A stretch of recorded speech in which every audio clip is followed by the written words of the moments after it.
Publishing giant Electronic Arts has reportedly said that it has no plans for Star Wars Battlefront III, following news that the company will be publishing a new Battlefield game for the PS5 and Xbox Series X in 2021. Star Wars Battlefront III not happening.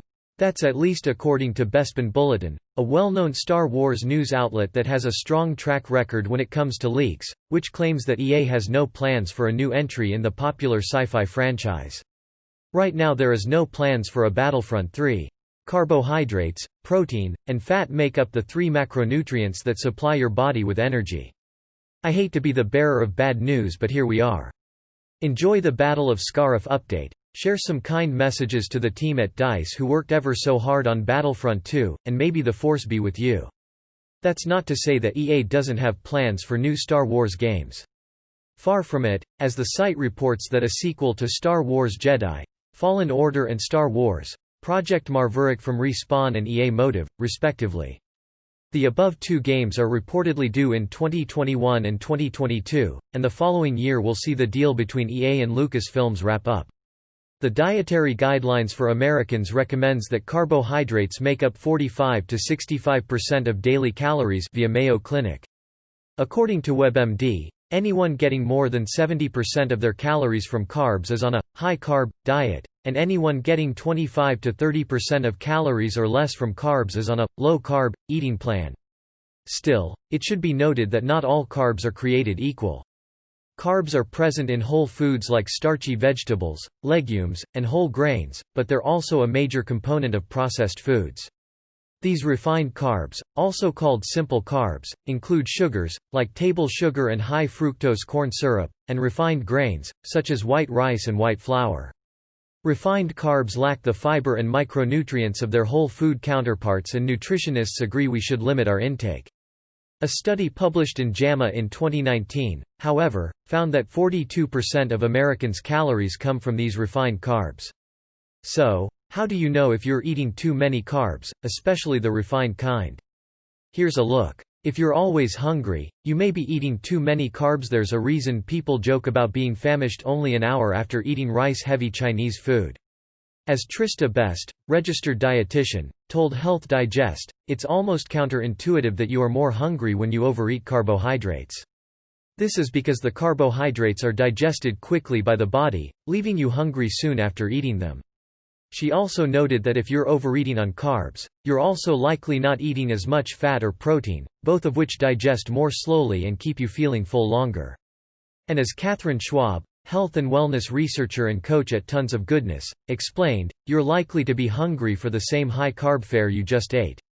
High-carbohydrate foods and drinks are known to stimulate parts of the brain involved in craving and reward, the expert told Health Digest. Your body tends to crave the quick energy that it gets from these high-carb foods. The solution? According to Best, curb your carbohydrate cravings and stay fuller longer with fiber-rich carbs like oatmeal or quinoa. You can also add an easy protein to your meal or snack like seeds and nuts. Eating too many refined carbs can lead to weight gain. Considering refined carbs can make you hungry, it shouldn't be a surprise that they can also add unwanted pounds. Based on the energy balance model of weight control, you'll gain weight if you eat more calories than you expend, WebMD explained. And 1 gram of carbohydrate contains 4 calories. In a paper published in the journal Pediatrics, a research team led by Dr. David S. Ludwig concluded that eating refined carbohydrates encouraged overeating. However, there's more to it than that. Refined carbs can also influence hormones that affect weight. As a 2019 paper published by Dr. Patrick Bradley in the journal Medical Hypotheses pointed out, the body deals with the sudden spikes in blood sugar refined carbohydrates caused by secreting the hormone insulin, which allows glucose to be used by cells but also allows any unneeded glucose to be stored as fat. Over time, the body becomes resistant to insulin's effects and the pancreas has to secrete more and more insulin, leading to weight gain. Overindulging in carbs could lead to nutrient deficiencies. Sometimes what's not in a food is just as important as what is. As holistic nutritionist Mira Desi told Health Digest, a high-carbohydrate diet, especially one that is high in processed carbs, may feel very filling for the stomach, but processed carbohydrates tend to be energy-dense, lots of calories for not a lot of volume, rather than nutrient-dense, lots of nutrition for not as much volume. She explained that by filling up on the empty calories in refined carbohydrates, people may not feel hungry when it's time to eat more nutritious foods like vegetables. According to U.S. survey cited by Oregon State University, 43% of Americans don't get enough vitamin C, 44.1% don't get enough calcium, and 94.3% don't get enough vitamin D. The prevalence of inadequacies was low for all of the B vitamins and several minerals, including copper, iron, phosphorus, selenium, sodium, and zinc, the university further explained. Getting too little of these and other important micronutrients can lead to deficiencies, which have a wide array of negative consequences. A lack of calcium and vitamin D, for example, can lead to brittle bones, whereas an iron deficiency, the most common nutritional deficiency, can lead to anemia. Bathroom troubles can be a sign you're eating too many carbs. How many carbs you eat can have a big impact on what happens behind closed bathroom doors, thanks to carbs' fiber content or lack thereof. As the Mayo Clinic explained, fiber is the key to healthy bowel movements because it adds bulk to your stool and softens it. This makes it easier to pass, preventing constipation. Refined carbohydrates, however, have been stripped of their fiber, which means they may leave you backed up if you overindulge. Even if you're eating fiber-rich carbs from whole food sources, though, you can still overdo it. According to Healthline, consuming too much fiber can cause a number of unpleasant gastrointestinal symptoms, including diarrhea and, ironically, constipation. Vegetarians and vegans are at the highest risk for overconsuming fiber-rich carbs. In a 2014 study published in the journal Nutrients, researchers compared the diets of individuals following a variety of eating philosophies and found that vegan participants consumed an average of 41 grams of fiber while vegetarians ate 34 grams daily. By comparison, the omnivores in the study only consumed 27 grams of fiber. When it comes to regularity, the key is to eat high-quality, fiber-rich carbs in moderation. Bloating may be a serious sign of eating too many carbs. Carbs can cause significant bloating, especially among individuals with certain food intolerances and sensitivities. Wheat, barley, and other carbohydrates containing gluten can be particularly problematic for those with celiac disease, an autoimmune condition in which the body attacks its own intestinal cells when gluten is ingested. Such ones may experience bloating, gas, and other unpleasant GI symptoms when eating gluten-rich carbs.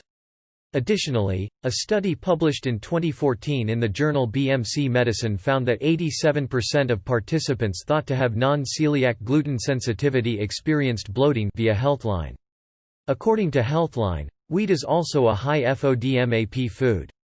FODMAPs, aka fermentable oligo-D monosaccharides and polyols, are a group of digestion-resistant carbs that end up being used as fuel by the bacteria in your large intestine. Those with irritable bowel syndrome, IBS, tend to be sensitive to certain FODMAP-containing foods and experience bloating, gas, and abdominal cramps when they eat them. Other high FODMAP, carb-containing foods include barley and rye, legumes such as chickpeas, lentils, and kidney beans, and some fruits and vegetables, including apples, peaches, and broccoli. Even if you aren't sensitive to gluten or FODMAPs, eating carbs can still cause bloating due to their high fiber content. Joint pain can result from eating too many carbs if you wake up feeling achy. Inflammatory carbs may be to blame. As registered dietitian Trista Best at Balance One Supplements told Health Digest, refined carbohydrates can cause stiff and painful joints because these types of carbohydrates are very pro-inflammatory. This inflammation is widespread throughout the body and specifically the joints, making them difficult to move and painful. That's bad news for the 1 in 3 Americans between the ages of 18 and 64 living with arthritis. Among individuals with arthritis, the Centers for Disease Control and Prevention reported that about 50% have persistent joint pain and 1 in 4 have severe joint pain.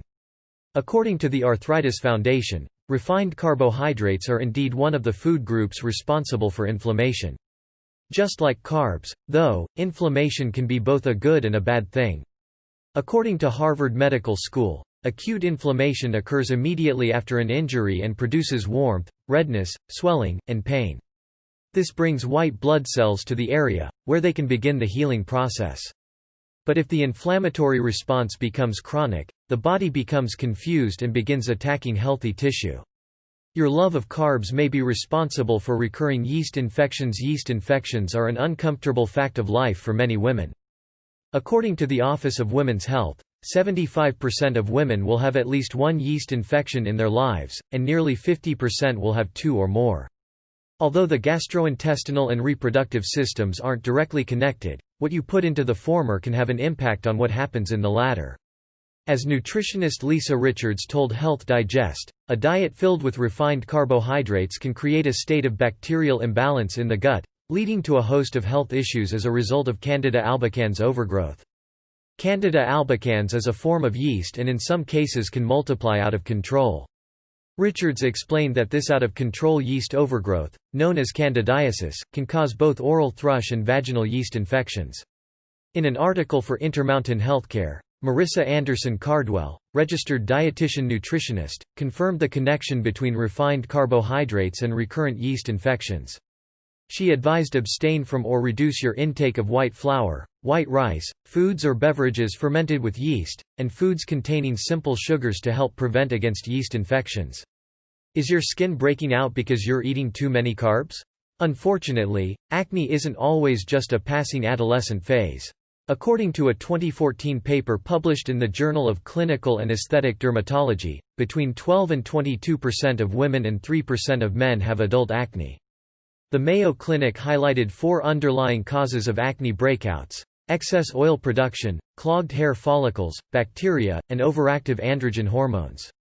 The clinic noted that diet, particularly dairy products and carbohydrate-rich foods, may worsen acne.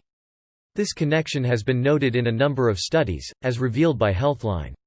The researchers found that individuals with moderate to severe acne ate more refined carbs than those with no or mild acne. This may be explained by the effects refined carbohydrates have on blood sugar and insulin levels, according to the publication. Refined carbs cause blood sugar levels to rise, thus also raising insulin levels. In turn, insulin raises oil production and, therefore, acne. Dental cavities may be a sign that you're eating too many carbs. We've all been told that sugar rots your teeth, and the bad news for carb fanatics is that there's plenty of research backing that up. One paper, for example, published by Dr. Paula Moynihan in the journal Advances in Nutrition in 2016, noted that the World Health Organization's recommendation to keep added sugars to less than 10% of daily calories, and, ideally, less than 5%, was based largely on the connection between sugar and cavities. But how exactly does sugar damage your teeth? According to Healthline, dental plaque is actually a waste product created by bacteria in your mouth after they feed off of the sugar you consume. When this plaque builds up, it makes your mouth more acidic, which erodes tooth enamel and creates cavities. Soda, which is already acidic, and any sugary treat that stays in your mouth a long time, such as a hard candy, are particularly damaging. According to data from a National Health and Nutrition Examination survey, 92% of Americans have had at least one cavity in their permanent teeth and 26% live with untreated cavities. Are too many carbs to blame for your brain fog? Do you feel like you spend your days in a mental haze, unable to concentrate or remember things, lacking clarity and focus? If so, refined carbs may be the culprit. In a 2013 paper published in the journal Appetite, Dr. Heather Francis and Dr. Richard Stevenson explored the link between the Western diet, high in saturated fat and refined carbohydrates, and long-term brain health. The researchers found that such a diet negatively impacted memory, learning, cognition, and hedonics, the ability to experience pleasure and displeasure. This diet also appeared to be linked to conditions such as attention deficit hyperactivity disorder, ADHD, and neurodegenerative diseases. It's important to note, though, that the researchers relied on data from animal studies and didn't examine refined carbohydrates separately from saturated fat. Additionally, a paper published in 2018 in Current Opinion in Clinical Nutrition and Metabolic Care noted recent findings, showing that exposure to refined carbohydrates early in life may be particularly damaging to cognitive health. It was also noted that the hippocampus, a part of the brain associated with memory, learning, and emotion, seemed to be the most severely affected by carbohydrate intake. Depression could be a sign that you're eating too many carbs. While it may be tempting to turn to sugary treats and high-carb comfort foods when you're feeling down, these may actually make the situation worse. A 2015 study published in the American Journal of Clinical Nutrition found that postmenopausal women who consume the most high glycemic foods full of refined carbs that get absorbed quickly and spike blood sugar had the greatest incidence of depression. The researchers also found that those who consumed the most dairy, fiber, vegetables, and whole fruits had the lowest incidence of depression. Yes, refined carbohydrates may be fueling common mental health disorders. A study published in Scientific Reports in 2017 concluded, our research confirms an adverse effect of sugar intake from sweet food, beverage on long-term psychological health and suggests that lower intake of sugar may be associated with better psychological health. According to the Anxiety and Depression Association of America, 16.1 million American adults, 6.7% of the U.S. population, have major depressive disorder. While simply cutting out refined carbs should not take the place of antidepressant medication or therapy, it may be a helpful step. If you're struggling with energy crashes and fatigue, you may be eating too many carbs. Do you always feel like taking a nap after you eat? Your high-carb diet may be the reason. According to Healthline, carbohydrates help the body absorb tryptophan, an amino acid found in many protein-rich foods. Your body uses tryptophan to create the neurotransmitter serotonin, which in turn makes you feel sleepy. Side note, this means your post-Thanksgiving dinner sleepiness isn't because you pigged out on turkey, it's because you pigged out on turkey and mashed potatoes. To avoid these slumps at Thanksgiving or any other day of the year, you may want to keep your protein-rich meals relatively low in carbs. Although any type of carb can contribute to serotonin-induced sleepiness, high-sugar refined carbs can do their own special type of damage, a sugar crash. The Sanford Medical Center explained that these crashes occur because our bodies are flooded with tons of simple sugars, which in turn requires the pancreas to pump out lots of insulin. This sudden spike and then drop in blood glucose leaves us feeling tired, irritable, and shaky. To avoid these crashes, Sanford recommended eating fewer simple sugars and finding a good balance of carbs, fiber, fat, and protein. Is your love affair with carbs to blame for your high cholesterol? The Centers for Disease Control and Prevention (CDC) reported that 95 million U.S. adults have high cholesterol greater than 200 mg per deciliter, and approximately 29 million of those individuals have very high cholesterol greater than 240 mg per deciliter. The CDC noted that high cholesterol is a risk factor for heart disease, which is the leading cause of death in the United States. But, while dietary fat is often blamed for raising cholesterol, carbs may have just as big a role to play. A 2007 study published in the Journal of the American College of Cardiology followed more than 15,000 women for 9 years plus 2 additional years for follow-up data and concluded that those who ate more refined carbs had higher cholesterol levels and were at greater risk for developing cardiovascular disease. It also appears that the reverse is true. A diet low in carbohydrates, especially refined ones, may lower cholesterol and reduce your risk of heart disease. A 2010 study published in the Annals of Internal Medicine concluded that, after 2 years, participants following a low-carb diet had larger reductions in triglyceride levels, blood pressure, and very low-density lipoprotein (VLDL) levels than those following a low-fat diet. Eating too many refined carbs can increase your risk for diabetes. The Centers for Disease Control and Prevention reported that more than 34 million Americans have diabetes, of which as high as 90 to 95% have type 2 diabetes. If poorly managed, the disease can lead to a number of complications, including vision loss, kidney failure, and nerve damage. According to Healthline, eating a diet high in sugar and too many refined carbs can increase your risk for diabetes both directly and indirectly. Fructose, a type of simple sugar that gives high fructose corn syrup its name, can damage the liver, which in turn can lead to insulin resistance. This makes it difficult for your body to properly control blood sugar levels. Eating too many sugar-rich foods can also lead to weight gain and more belly fat, both of which are risk factors for diabetes. A paper published in the Mayo Clinic Proceedings in 2015 concluded that reducing intake of added sugars to less than 5% of total calories would improve individuals' glucose control and lower risk for diabetes. But that may be easier said than done. One study published in 2013 found that 74% of packaged foods sold in the United States contain added sugar.